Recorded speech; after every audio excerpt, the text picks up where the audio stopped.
আসসালামু আলাইকুম। ওয়ালাইকুম আসসালাম।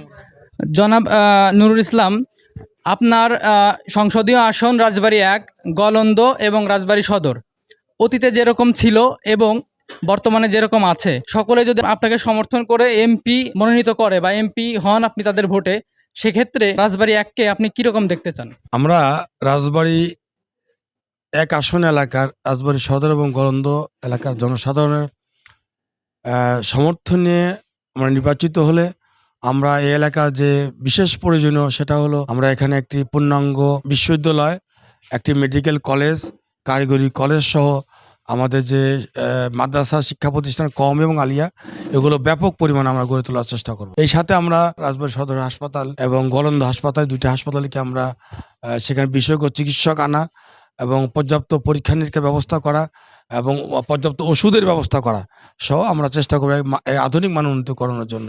এই সাথে আমাদের সকল দলের ঐক্যমতের ভিত্তিতে পদ্মা সেতু হওয়ার কথা ছিল, সেটা পদ্মা সেতুটি মাওয়াতে যাওয়ার কারণে দ্বিতীয় পদ্মা সেতু হিসাবে আমরা দৌলতদিয়া পাটুরিয়া আমরা করতে চাই।